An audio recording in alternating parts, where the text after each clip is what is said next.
Juice Bar Live, Super Bowl 59 recap. Chiefs get absolutely demolished by the Philadelphia Eagles. Go Birds, Eagles. Hey, I got to give you props off the top. And what a difference in vocal tone here. Clearly one of us a winner, celebrating with their pipes. I could have taken it to the streets. It was too cold for my San Diego self to go out and yell. But props to you, man. You called Eagles all week, all 2 weeks, I should say. And not easy to sit there and fade Mahomes. I went down with greatness. To be a Chargers fan in the division, back the Chiefs, then lose.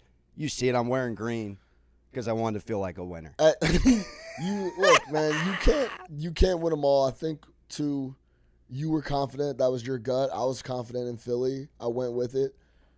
When you're picking games and deciding who you want to go with, I think it's always the best to just do your homework and go with what you think, because the loss is a little less harsh and the win is sweeter. Let me ask you this, because what side were you on for round one? Because I was on Eagles round one. So I'm 0-2 in this Super Bowl. Yeah. I'm 3-2 with Mahomes. You know what's funny? And I'm 0-2 in this series. The first one, I didn't bet.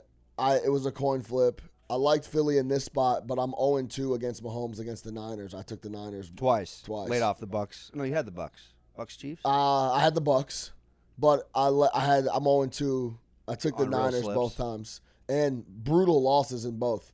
They come back. The Jimmy Garoppolo missed deep on a surefire touchdown to Emmanuel Sanders. That seals the game. They blow it late. And then Kyle Shanahan takes the ball in overtime.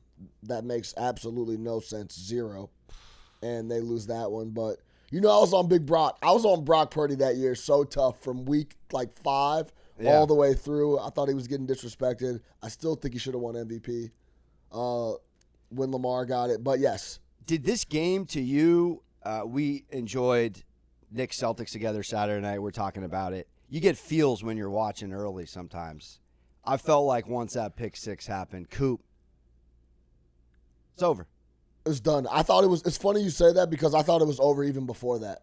So I had Philly going in, and then I added live minus 140 when they were on the 1 yard line right before the tush push. So when Dotson made the catch, it went to review. Right. I live bet Philly at minus 140. So the first two, because Philly goes down, that Hurts pick, though, when it was still 7-0.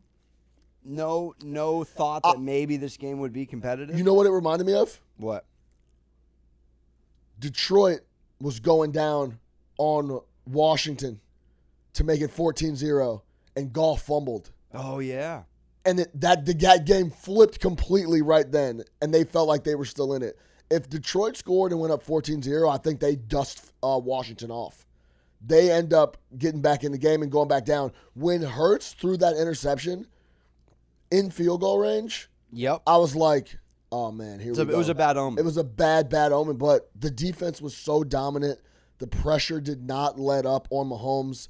The fact that they were able to get pressure with 4 and not blitz, they had 0 blitzes the entire game, is something that might be the most fascinating stat for me of the game, and maybe even any Super Bowl. The fact, typically blitzing Mahomes is a death wish. Sure. But for you not to have to and create that much pressure was very... Can I ask you just from, because I have to just get this out of my system because I just can't even, it'd be one thing if the Chiefs lost this game. They got eviscerated. I'm sitting here going, don't even talk about the GOAT conversation. For years. Brady and Belichick don't fall over like that. Ever. 27-0, 24-0 at half. That first series in the third quarter. It was 34-0. True, but 24-0, then the field goal.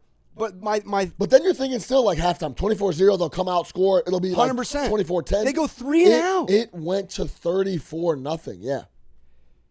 I said it off here. What were they doing with their 2 weeks eating bayonets on the street I can't name?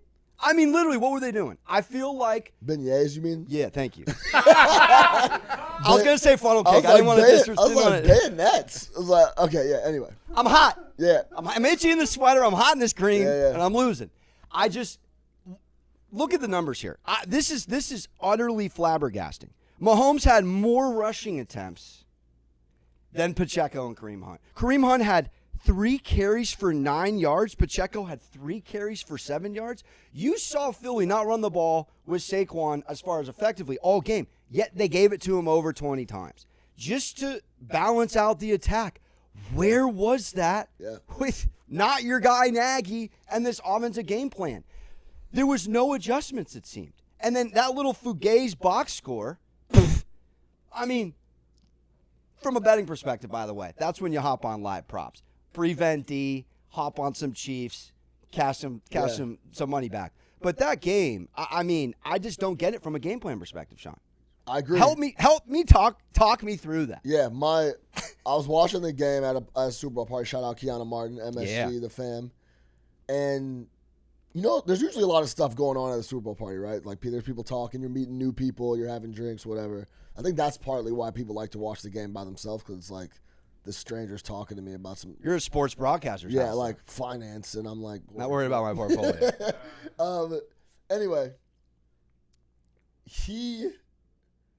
a guy that I didn't know goes in the second quarter. He goes, I don't think the Chiefs have run the ball once. And I was like, well, that's not true. This guy's an idiot. Like, that was my initial thought. Like, sure they haven't. So I went to look at the box. With 7 minutes and like 35 seconds left in the second quarter, they had 1 rush attempt. 1. So you're dead on. I have no idea if they thought Andy Reid and Nagy and co thought they just flat out couldn't run it, so they were not even going to try. But you don't even have skill position players. When you come out and you don't have any balance.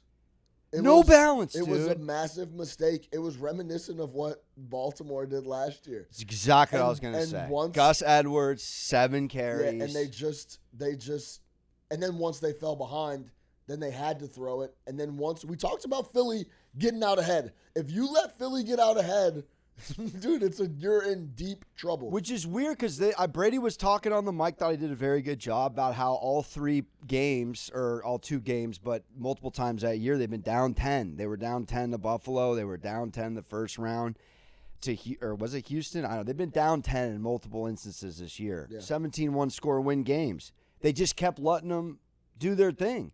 What's flabbergasting is, to me, it didn't seem like, and I'm trying to think of an analogy here, but like the game doesn't roll out perfect, and you would like to think Mahomes would use his intellect, and I never saw it. I never saw him go into that bag. Then you're watching Kelsey's body language. I mean, be worse on the sideline. There was no juju. No one was riling anyone up. It was like this was a boxing match. Like Philly comes out aggressive, starts smacking them around, then just every 3-minute round break, you just go to your corner and fake talk. There wasn't any adjustments. You don't run the ball. There were no like quick passes either. Like you think back to old school Brady and what he would be doing if he was getting pressured like that. I think back to both of those front fours with the Giants. I mean, we've seen 4 Super Bowls of NFC East front fours win the game 4 times.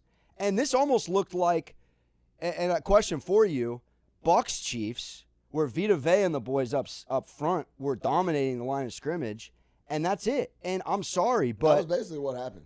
Patrick has got to go back to the drawing board because you can't rely on your athleticism and your elusiveness when that's going down. You got to go pre-snap reads, get on your Peyton Manning, or just get deeper in your back. To call it what the kids would say. Well, and it just never happened. Let's go back a couple years.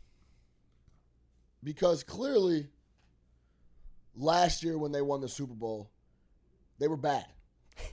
We talked about it. This is your moment. Well, but think about it.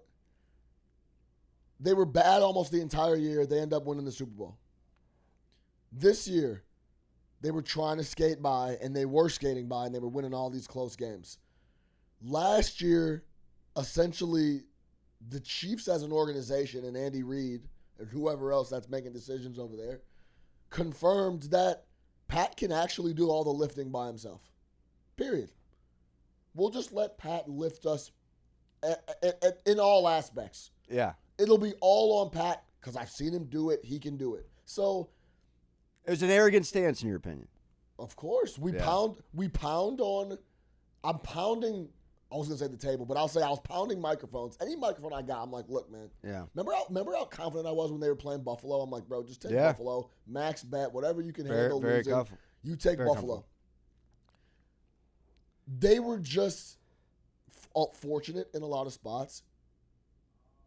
Continued to get wins, and it kind of just pulled the wool over their eyes a little bit. Like, oh, well, maybe the game plan was like just drop Pat back 15 times. Were they fed? Did they just come in fed? Like that just to me. I mean, I'm looking at the numbers here. You feel like they came in a little. And it's not easy to do what Hurts did. We got to give Hurts his flowers here. He's the first quarterback since Elway to win a Super Bowl after losing the first. He's the first to do it in the second appearance since Bob Greasy, shout out Brian's dad, Super Bowl 7. And Hurts was everything. Spectacular. He was spectacular. And honestly, his story, his journey is incredible. I'm very happy for him. Obviously not happy with my pocket. But outside of that, great story. To win in Philly like that, I mean, it went from Jaworski through Donovan, who couldn't get it done, all the way to Foles on a win with Peterson. And no one else has ever done anything in Philly as far as hoisting championships. And this guy comes in and he just gets underappreciated. That is a brutal fan base. Boo you at home, chirp you loud, very, very, I won't say impatient because they are patient, but you know what I mean. It's a massive performance for him because he had a chance to get the W, which he did, or it was going to be the story of he's 0-2 in the Super Bowl. He got beat by Pat twice. Right. They're going to lump him in with Lamar, and they're going to lump him in with Josh Allen. And you see his numbers? You guys can't touch this dude. He's got better numbers than Mahomes in the two dances. Yeah, what's the narrative there now? I mean, because if you're going into the offseason, to your point, which is a great one, let's just let Mahomes beat us. This is the ultimate team game. Football gods were all over that game. You got to get Mahomes some help. And he has to demand 100%. the help. Hey, look, man, that offensive line and what I've been dealing with the last couple of years is unacceptable. This needs to be completely fixed. Xavier Worthy's a great pick. He looks like he'll be around. But I need some more weapons. Travis Kelce, I think, is finished. Think so? If we're being honest, yes. I think he's done. Yeah. With what he's accomplished, his current life situation with Taylor Swift, all that stuff matters. Was he just off? What was your takeaway on him? Because their timing was off. There was a couple that just misses. The timing is always off if you're getting pressure. Fair. There was a couple times where Pat was ready to throw, and it was early, and Cats just couldn't do anything. Yeah, talk to me back about your high school varsity quarterback days. When you're under duress like that, the average fan's like, get the ball out. Get the ball out. It's like you had linemen getting pushed into you, O-line and D-line. His own players were getting pushed into him. Go back and watch Sam Darnold versus the Lions, week 18. Very similar scenario. It's when it's early and it's pressure, your internal clock, first of all, is sped up. Your willingness to pat it one more time to let Travis clear another dude.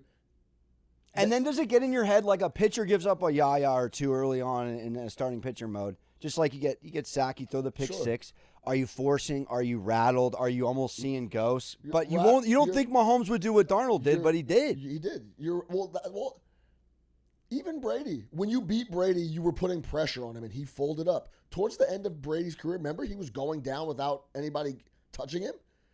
Brady would drop back, and he'd almost just go on the ground and be like, all right, this dude's finished, right? Yeah. So pressure is always going to rattle guys, and it could really affect, and that's exactly what happened yesterday. Sure. The extra pat didn't happen. His eyes would come down, and he was looking for a way to get out of town. The timing was messed up. The pressure created. And then when you're only bringing 4 and you got guys like Quinyon Mitchell that can lock up dudes. There's Slay, Gardner Johnson. They're bringing 4. It feels like 6. And then you look down the field and there's 7 other guys in the secondary now. So it's 17 passing yards in the first quarter for Mahomes, but how about 14 yards for the Chiefs on their first 5 drives?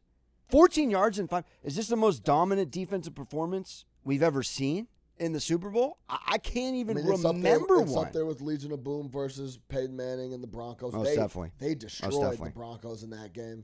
This was very similar. It's very similar to But that was Manning old, right? This is Mahomes in his prime. To me, it's hard.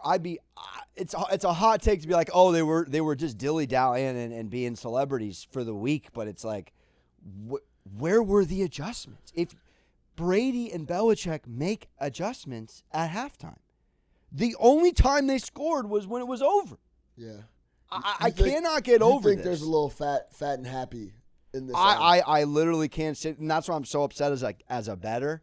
Because, again, you get to the finals. It's like Boston loses to Golden State. They get back. They're appreciating the moment. They don't take the moment for granted. They win the finals handily. You're looking at this Eagles team. It's so hard to get back. They got back. And, honestly, I just didn't really have them pegged the whole year correctly. This almost makes it look like we're taking a new look at the painting for how you build a football team. Is Hurts maybe the 5th best quarterback in the NFL? He's certainly top 10, but the point is he's not Lamar, he's not Josh Allen, he's not Mahomes. So you don't basically need to go out and get an all-star Hall of Fame quarterback. You could build the trenches, get an all-star running back, and go out and play old-school ball. To me, if you're a GM looking at what the Eagles just did, they took down the Goliath. But if I'm Buffalo watching that, odd pivot, but I'm sick. I'm sick because it was like mentally – Philly went in knowing they were going to win that game. Buffalo, Baltimore, these teams are afraid to take down Bowser. 100%. Philly didn't look scared at all. They looked ready and prepared. Vic Fangio had the D locked in and ready to go. And when they needed pure talent to take over and make a play, Kansas City just didn't have enough. If you think about it and you look at the roster, you're like, this team is outside of Mahomes. That was always – remember we talked about this before the game. I'm like, look, if you go up and down the roster, every unit, Philly's better. Almost every position, Philly's better. But it's hard to handicap Mahomes and Reed on 2 weeks. And we ever going to do that again? It got down to – You did it, but are we ever going to do that as whether you're an analyst, a bettor, are you ever going to be like, oh, well, coach and quarterback, but every other position or at least the whole offensive line, the whole defensive line is the other team? I don't know if we'll ever miss like this. Yeah, I won't. It'll be an opportunity. Last night was an opportunity to make a lot of money on the Philadelphia Eagles. Was there a moment you kind of mentioned it, Dotson's catch, but was there another big moment where you're like, this is dust, this is over, Philly's got it? For me, it was the pick six. The DeAndre Hopkins. I don't know the drop. That's a fair. I tweeted it. I was like, oh my God, he's slipping on his own banana. Because I was never gonna count those guys out until it's really started to get to that point. But the Hopkins drop wide open. It was kind of the classic like, this isn't Mario Kart. I'm gonna win. Yeah, like this isn't their day. They don't have it. So props to you, man. Eagles moving forward. Shout out. Jalen Hurts, the Philadelphia Eagles, for the big win. Yeah. I would love to see like what their cap space and how many guys are under contract, but Jalen's still under a big deal. I'll say this. Yeah. Saquon Barkley, if he hasn't already, needs to rip up the current contract that he's on. It's like a 3-year, $35 million deal. Ask for double. I would say, look, I would have told Howie last night. Hey, look, brother. I've already out. Like, this needs to be restructured. Email me next week. I'll have my people look at it. We'll figure out another number. That needs to get ripped up and figured out. But, yeah, man, they got a lot of talent. And was this more impressive? Was Fangio and Kellen Moore just as impressive, if not more, than Steichen and Gannon? Because they're both, I mean, Moore's probably already staying in New Orleans. He's just partying and not even going to leave. Yeah, right. But, I mean, I sat here and was on the rafters. A 35-year-old's not going to beat a mid-60s guy. Yeah. I am eating humble pie. Well, I'm not eating because it went to the books, but no, I'm just kidding. No, it was the last time I'm looking at half a man's age in the coaching box like that. That was just an arrogant take. Yeah. I mean, it's experience. It wasn't an arrogant take. They're an experienced bunch of guys. But this is also, last two things here, this is also a perfect example of Philadelphia Eagles are going to be filling coordinator roles every single year for a long while. Incredible. That's why you kind of want the offensive coach so you don't have to deal with that. Because, like, this is in 3 years. They're going to – Turnover twice. Yeah. And Jalen Hurts isn't getting enough credit for that, by the way. Not at all. This is a new – he went to the Super Bowl. Lost his OC.